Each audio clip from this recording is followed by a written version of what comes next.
ಎಲ್ಲರಿಗೂ ನಮಸ್ಕಾರ. Welcome back to my YouTube channel. ಇವತ್ತು ನಾನು ಮತ್ತೆ ನನ್ನ ನಾದ್ನಿ ಜಾಪನೀಸ್ ಚೀಸ್ ಕೇಕ್ ನ ಮಾಡ್ತಾ ಇದ್ದೀವಿ. ಹಾಗೆ ನಿಮ್ಗೂ ತೋರಿಸ್ತೀವಿ ಹೇಗ್ ಮಾಡೋದು ಅಂತ. ಮೊದಲಿಗೆ ಇಂಗ್ರೀಡಿಯೆಂಟ್ಸ್ ನೋಡ್ಕೊಂಡು ಬನ್ನಿ.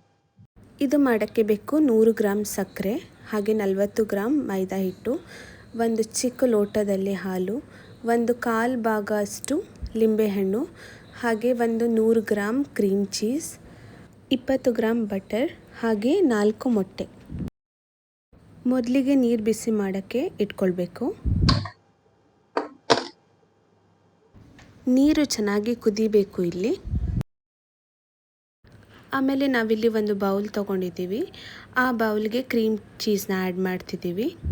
ಹಾಗೆ ಏನು 20 ಗ್ರಾಮ್ ಬಟರ್ ತೊಗೊಂಡಿದ್ವಿ ಅದನ್ನು ಆ್ಯಡ್ ಮಾಡ್ತಿದ್ದೀವಿ.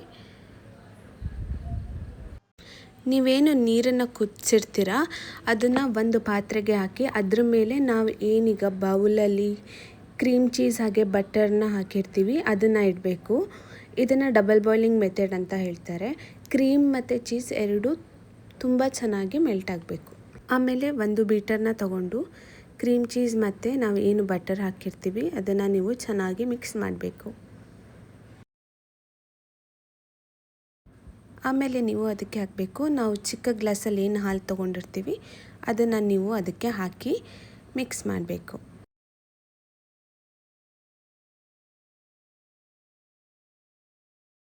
ಈಗ ನಾವು ತೊಗೊಂಡಿರೋ 40 ಗ್ರಾಮ್ ಮೈದಾ ಹಿಟ್ಟು ಏನಿರುತ್ತೆ ಅದನ್ನು ನಾವು ಹಾಕ್ತಾ ಇದ್ದೀವಿ.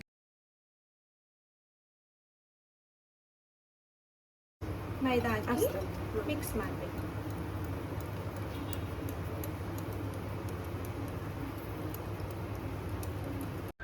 ನಾವೇನು ಮಿಕ್ಸ್ ಮಾಡಿರ್ತೀವಿ ಅದು ಈ ಥರ ಒಂದು ಟೆಕ್ಸ್ಚರ್ ಆಗಬೇಕು. ತುಂಬ ಗಟ್ಟಿನೂ ಆಗಬಾರ್ದು, ಹಾಗೆ ತುಂಬ ನೀರಾಗೂ ಆಗಬಾರ್ದು. ದೋಸೆ ಹಿಟ್ಟು ಏನಿರುತ್ತೆ ಆ ಹದದಲ್ಲಿ ಇರಬೇಕು. ಈಗ 4 ಮೊಟ್ಟೆ ತೊಗೋಬೇಕು. ಇಲ್ಲಿ ನಾವು 2 ಬೌಲ್ನ ತೊಗೊಂಡಿದ್ದೀವಿ. ಒಂದು ಬೌಲಲ್ಲಿ ಎಗ್ಗಿಂದು ವೈಟ್ ಪಾರ್ಟನ್ನ ಸಪ್ರೇಟ್ ಮಾಡ್ತೀವಿ, ಇನ್ನೊಂದು ಬೌಲಲ್ಲಿ ಎಗ್ಗಿಂದು ಯೆಲ್ಲೋ ಪಾರ್ಟನ್ನು ಸಪ್ರೇಟ್ ಮಾಡಬೇಕು. ನೀವು ಎಗ್ ವೈಟ್ ಒಳಗೆ ಯೆಲ್ಲೋ ಪಾರ್ಟ್ ಸ್ವಲ್ಪನೂ ಬೀಳಬಾರ್ದು, ಯಾಕಂದರೆ ನಿಮಗೆ ಕ್ರೀಮ್ ಮಾಡೋಕ್ಕೆ ನಮಗೀಗ ಎಗ್ ವೈಟ್ ಬೇಕು. ಅದಕ್ಕೆ ನಾವು ಎಗ್ ವೈಟನ್ನು ಸಪ್ರೇಟ್ ಹಾಗೆ ಎಗ್ಗಿಂದು ಯೆಲ್ಲೋ ಪಾರ್ಟನ್ನು ನಾವಿಲ್ಲಿ ಸಪ್ರೇಟ್ ಮಾಡ್ತಾ ಇದ್ದೀವಿ.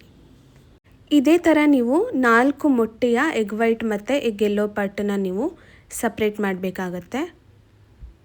ನಾವಿಲ್ಲಿ ಫೈನಲಿ 4 ಎಗ್ಗಿಂದು ಯೆಲ್ಲೋ ಪಾರ್ಟ್ ಹಾಗೆ ಎಗ್ಗಿಂದು ವೈಟ್ ಪಾರ್ಟನ್ನು ಸಪ್ರೇಟ್ ಮಾಡಿದ್ದೀವಿ. ಅದಾದಮೇಲೆ ನಾವು ಏನು ಎಗ್ಗಿಂದು ಯೆಲ್ಲೋ ಪಾರ್ಟನ್ನು ತೊಗೊಂಡಿರ್ತೀವಿ ಅದನ್ನು ನಾವು ಮೊದಲಿಗೆ ಏನು ಮಿಕ್ಸ್ಚರ್ ಮಾಡಿರ್ತೀವಲ್ವ ಅದಕ್ಕೆ ನೀವು ಎಗ್ಗಿಂದು ಯೆಲ್ಲೋ ಪಾರ್ಟ್ ಹಾಕಬೇಕು. ಅದು ಹಾಕಿ ಆದಮೇಲೆ ನಾವು ಬೀಟರಿಂದ ಈಗ ಚೆನ್ನಾಗಿ ಏನು ನಮ್ಮದು ಮಿಕ್ಸ್ಚರ್ ಇರುತ್ತೆ ಅದನ್ನು ಚೆನ್ನಾಗಿ ಬೀಟ್ ಮಾಡಬೇಕು. ನೀವು ಅದರಲ್ಲಿ ಒಂದು ಗಂಟು ಇರಬಾರ್ದು. ಈಗ ಇದು ರೆಡಿ ಆಯಿತು. ಒಂದು ಖಾಲಿ ಬೌಲ್ನ ತೊಗೊಳ್ತಾ ಇದ್ದೀವಿ. ಆ ಬೌಲ್ಗೆ ಎಗ್ಗಿಂದು ವೈಟ್ ಏನಿದೆ ಅದನ್ನು ನಾವು ಆ್ಯಡ್ ಮಾಡ್ತಾ ಇದ್ದೀವಿ. ಲಿಂಬೆ ರಸ ಹಾಕಬೇಕು.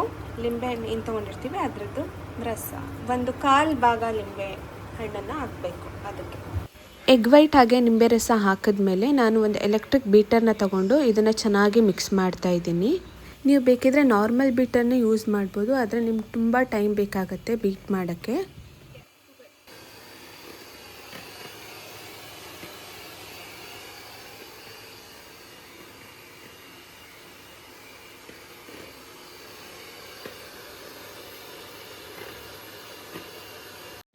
ಮೂರ್ನಾಲ್ಕು ನಿಮಿಷ ಆದಮೇಲೆ ನಾನಿಲ್ಲಿ ಅದಕ್ಕೆ ಸ್ವಲ್ಪ ಸಕ್ಕರೆ ಹಾಕ್ತಾಯಿದ್ದೀನಿ. ಇಲ್ಲಿ ಸಕ್ಕರೆನ ನಾನು ಸ್ವಲ್ಪನೇ ಹಾಕ್ತಾಯಿದ್ದೀನಿ, ಒಂದೇ ಸಲ ತೊಗೊಂಡಿರೋ ಎಲ್ಲ ಸಕ್ಕರೆನೂ ಹಾಕ್ತಾಯಿಲ್ಲ. ನೀವೇನಾದರೂ ನಾರ್ಮಲ್ ಬೀಟನ್ನು ಯೂಸ್ ಮಾಡ್ತಾಯಿದ್ರೆ ಮಿಕ್ಸ್ ಮಾಡೋಕ್ಕೆ ನೀವು ಸಕ್ಕರೆಯನ್ನು ಪುಡಿ ಮಾಡಿ ಯೂಸ್ ಮಾಡ್ಬೋದು. ಆವಾಗ ನಿಮಗೆ ಮಿಕ್ಸ್ ಮಾಡೋಕ್ಕೆ ಈಸಿ ಆಗುತ್ತೆ ಬೀಟರಿಂದ. ನೀವು ಎಲೆಕ್ಟ್ರಿಕ್ ಬೀಟರಿಂದ ಬೀಟ್ ಮಾಡ್ತಾಯಿದ್ರೆ ನೀವು ಒಂದೇ ಡೈರೆಕ್ಷನಲ್ಲಿ ಚೆನ್ನಾಗಿ ಬೀಟ್ ಮಾಡಬೇಕು. ಸೊ ಈ ಕೊನೆಯಲ್ಲಿ ನಾನು ಏನಿದೆ ಸಕ್ಕರೆ ಫುಲ್ನ ಹಾಕ್ಕೊಳ್ತಾ ಇದ್ದೀನಿ. ಫುಲ್ ಸಕ್ಕರೆನ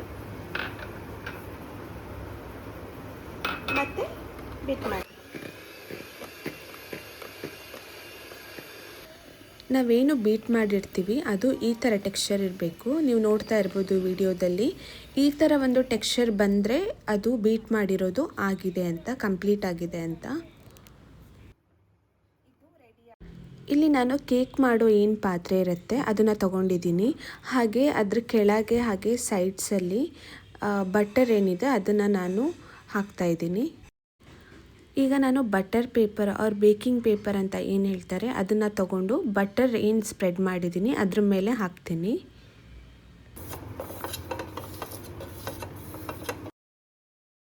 ಹಾಕ್ಬೋದು. ಬೇಕಿಂಗ್ ಪೇಪರ್ ಮೇಲೆ ಸ್ವಲ್ಪ ಬಟರ್ನ ನೀವು ಹಾಕ್ಬೋದು ಮತ್ತು ಸೈಡ್ಸಿಗೆ ಅದು ಅಂಟದಾಗೆ. ಇಲ್ಲಿ ಎರಡು ನಾವೇನು ಮಿಕ್ಸ್ಚರ್ ಮಾಡ್ಕೊಂಡಿದ್ವಿ ಅದು ಇಲ್ಲಿ ರೆಡಿಯಾಗಿದೆ. ಹಾಗೆ ನೀವೀಗ ಏನು ಮಾಡಬೇಕು ಅಂದರೆ ಎಗ್ ವೈಟಿಂದ ನಾವೇನು ಕ್ರೀಮ್ ಮಾಡಿರ್ತೀವಿ ಅದನ್ನು ನಾವು ಫಸ್ಟ್ ಏನು ಪ್ರಿಪೇರ್ ಮಾಡಿ ಇಟ್ಕೊಂಡಿರ್ತೀವಿ ಅದಕ್ಕೆ ಸ್ವಲ್ಪ ಸ್ವಲ್ಪನೇ ಹಾಕಬೇಕು. ಹಾಕಾದ್ಮೇಲೆ ಈಗ ನಾವು ಬೀಟರ್ನ ತಗೊಂಡು ತುಂಬ ನಿಧಾನಕ್ಕೆ ಇದನ್ನು ಮಿಕ್ಸ್ ಮಾಡಬೇಕು. ಜಾಸ್ತಿ ಫಾಸ್ಟಾಗಿ ಮಿಕ್ಸ್ ಮಾಡೋಕ್ಕೆ ಹೋಗಬೇಡಿ, ನಿಧಾನಕ್ಕೆ ಮಿಕ್ಸ್ ಮಾಡ್ತಾ ಹೋಗಿ. ನೀವು ವಿಡಿಯೋದಲ್ಲಿ ನೋಡ್ತಿರ್ಬೋದು ಹಾಗೆ ನೀವು ನಿಧಾನಕ್ಕೆ ಮಿಕ್ಸ್ ಮಾಡಬೇಕು. ಹಾಗೆ 2 ಸಲ ಸ್ವಲ್ಪ ಸ್ವಲ್ಪನೇ ಹಾಕಿ ಮಿಕ್ಸ್ ಮಾಡಬೇಕು. ನೀವು ಇಲ್ಲಿ ವಿಡಿಯೋದಲ್ಲಿ ನೋಡ್ತಿರ್ಬೋದು ನಾನು 2 ಸಲ ಕ್ರೀಮ್ ಏನು ಮಾಡಿಟ್ಕೊಂಡಿರ್ತೀವಿ ಅದನ್ನು 2-3 ಸಲ ನಾವು ಏನು ಫಸ್ಟಿಗೆ ಮಿಕ್ಸ್ಚರ್ ಮಾಡಿಟ್ಕೊಂಡಿದ್ವಿ ಅದಕ್ಕೆ ಹಾಕಿ ಮಿಕ್ಸ್ ಮಾಡಿ. ಈಗ ಕೊನೆಯಲ್ಲಿ ಸ್ವಲ್ಪ ಕ್ರೀಮ್ ಮಾತ್ರ ಉಳಿದಿದೆ ಆ ಒಂದು ಬೌಲಲ್ಲಿ. ಅದಕ್ಕೆ ನಾವು ಮೊದಲು ಏನು ಮಿಕ್ಸ್ ಮಾಡಿ ಇಟ್ಕೊಂಡಿದ್ವಿ ಅದನ್ನು ಪೂರ್ತಿಯಾಗಿ ನಾನು ಆ ದೊಡ್ಡ ಬೌಲಿಗೆ ಹಾಕ್ತಾಯಿದ್ದೀನಿ. ದೊಡ್ಡ ಬೌಲಿಗೆ ಹಾಕಾದ್ಮೇಲೆ ನಾವು ನೆಕ್ಸ್ಟ್ ಏನು ಮಾಡಬೇಕು ಅಂದರೆ ಇದನ್ನು ಮಿಕ್ಸ್ ಮಾಡಬೇಕು. ಎರಡನ್ನೂ ತುಂಬ ಚೆನ್ನಾಗಿ ಮಿಕ್ಸ್ ಮಾಡಬೇಕು. ಒಂದು ಗಂಟು ಇರಬಾರ್ದು. ಏಪ್ರನ್ ಇದ್ದರೆ ಏಪ್ರನ್ ಹಾಕ್ಬೋದು. ಹೌದು, ಏಪ್ರನ್ ಇದ್ದರೆ ಏಪ್ರನ್ ಹಾಕ್ಬೋದು. ನಮ್ಮ ಹತ್ರ ಏಪ್ರನ್ ಇಲ್ಲ, ಕಳಿಸಿ ನಾವು ಆ್ಯಡ್ ಮಾಡ್ತೀವಿ. ನಾವು ಅದಕ್ಕೆ ಏಪ್ರಾನ್ ಇಲ್ಲದೆ ಮಾಡ್ತೀವಿ. ಇದು ಈಗ ರೆಡಿ ಆಯಿತು. ಕೊನೆಯಲ್ಲಿ ನಾವು ಏನು ಚೀಸ್ ಕೇಕ್ ಮಾಡೋಕ್ಕೆ ಮಿಕ್ಸ್ ಮಾಡಿರ್ತೀವಿ ಅದನ್ನು ಕೇಕ್ ಪಾತ್ರೆಗೆ ನೀವು ಹಾಕಬೇಕು. ನಾನಿಲ್ಲಿ ಮಧ್ಯಕ್ಕೆ ಒಂದು ಸ್ಪ್ಯಾಚುಲಾ ಇಟ್ಟು ನಾವು ಕೇಕಿಂದ ಏನು ಮಿಕ್ಸ್ ಮಾಡಿರ್ತೀವಿ ಅದನ್ನು ಹಾಕ್ತಾಯಿದ್ದೀನಿ. ಯಾಕಂದರೆ ನಾವು ಮಾಡಿರೋ ಏನು ಮಿಕ್ಸ್ಚರ್ ಇದೆ ಅದು ಈವನ್ ಆಗಿ ಎಲ್ಲ ಕಡೆನೂ ಕೇಕ್ ಪಾತ್ರೆ ಒಳಗೆ ಸ್ಪ್ರೆಡ್ ಆಗಲಿ ಅಂತ ಹೇಳಿ. ಇಲ್ಲಿ ನಮ್ಮ ಕೇಕ್ ಮೌಲ್ಡ್ ರೆಡಿಯಾಗಿದೆ. ಈಗ ಇಲ್ಲಿ ನಾವು ನೀರು ಬಿಸಿ ಮಾಡೋಕ್ಕೆ ಇಟ್ಟಿದ್ದೀವಿ. ನೆಕ್ಸ್ಟ್ ಸ್ಟೆಪ್ ವಾಟರ್ ಬಾತ್ ಅಂತ. ನಾವು ವಾಟ್ರನ್ನು ಹೀಟ್ ಮಾಡ್ತಾ ಇದ್ದೀವಿ.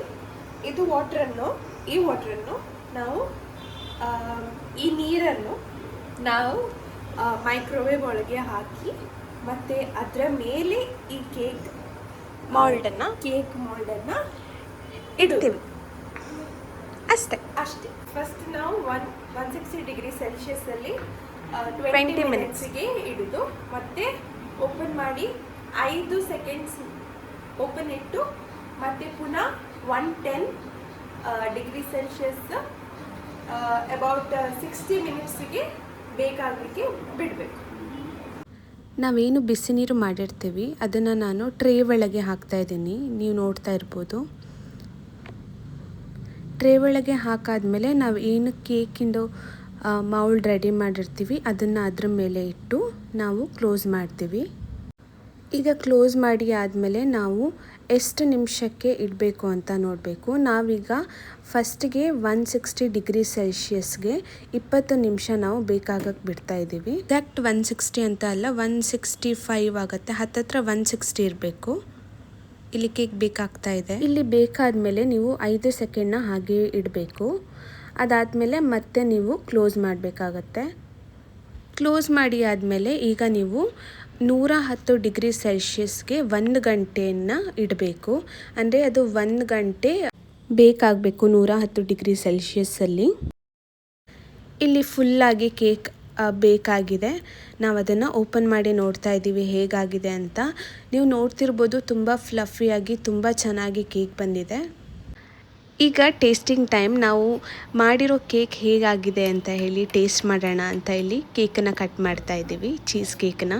ನೀವಿಲ್ಲಿ ನೋಡ್ತಿರ್ಬೋದು ತುಂಬ ಫ್ಲಫಿಯಾಗಿ ಚೆನ್ನಾಗಿ ಬಂದಿದೆ ಕೇಕ್. ನಾನು ಟೇಸ್ಟ್ ಮಾಡಿದೆ, ಸೂಪರ್ಬ್ ಆಗಿತ್ತು. ಹಾಗೆ ನೀವು ಟ್ರೈ ಮಾಡಿ.